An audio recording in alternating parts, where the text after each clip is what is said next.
Hi, let's make a chocolate salami for dessert. This is another vintage recipe from Eastern Europe. Every Gen X kid knew how to make it. I have learned this when I was 12 years old. There are some variations on this recipe. After all, each family made it slightly differently. Here is mine. It is most popular too.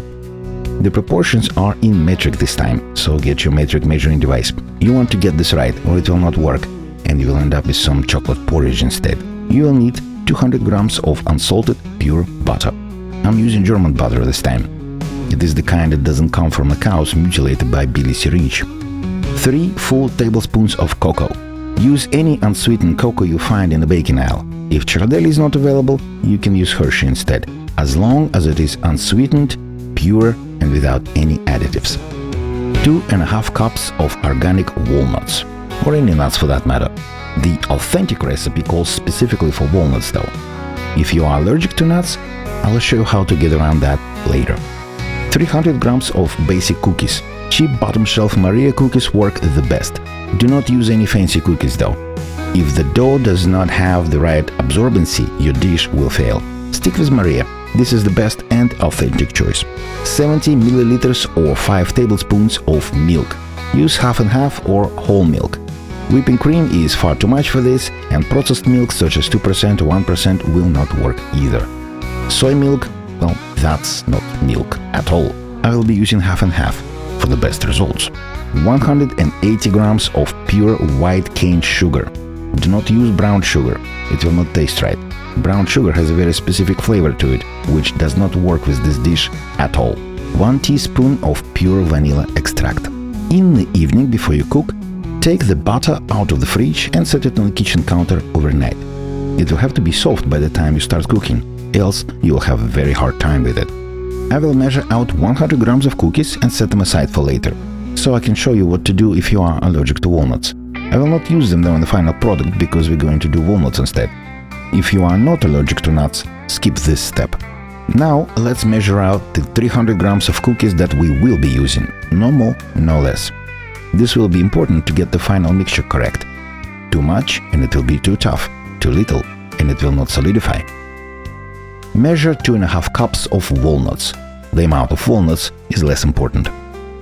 We will need 3 hefty tablespoons of cocoa.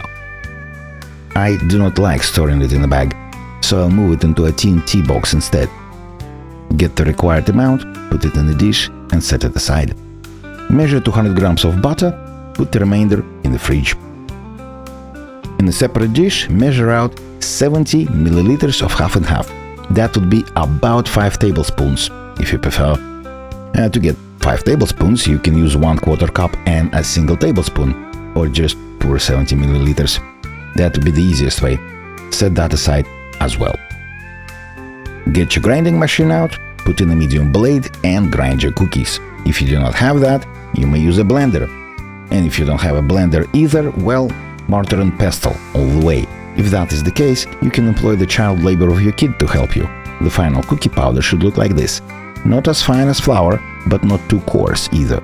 When you are done, switch the blade in the machine to a larger one and run through your walnuts. The walnuts will be simulating the fat white bits in the salami. They also give the authentic flavor to the final product. If you are fine with eating walnuts, you can skip the next step. If not, this is what you do with those 100 grams of cookies we set aside earlier. Put them in a large bowl and crush them into small bits, but not into the powder. Use these instead of walnuts for the white dots inside your chocolate salami. You should end up with chunks of about this size. Now measure out 180 grams of pure white cane sugar and set it aside.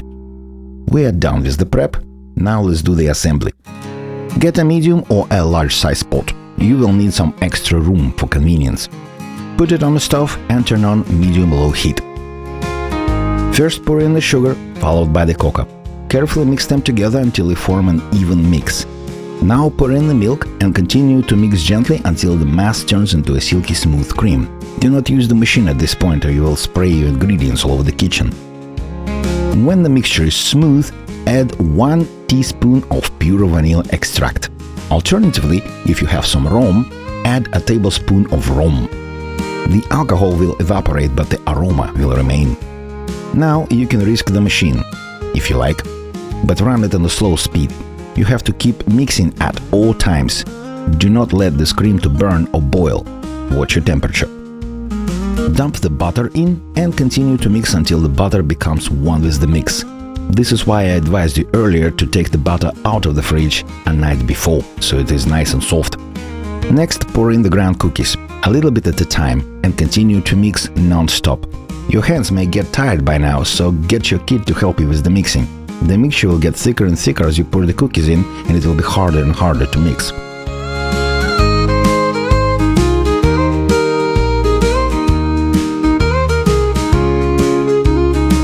Finally, dump the walnuts. Same procedure, pour a little bit at a time.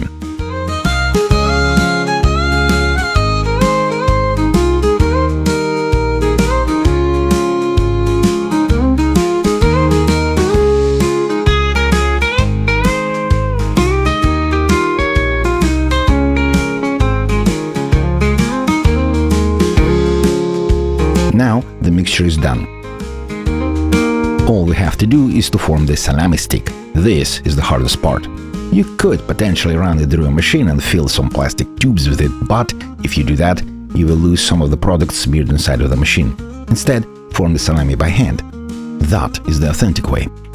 To make your life easier, grab a form that resembles a canoe.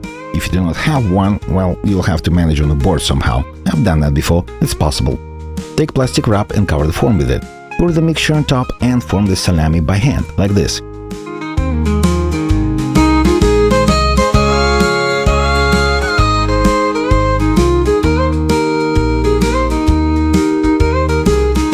Tighten the ends.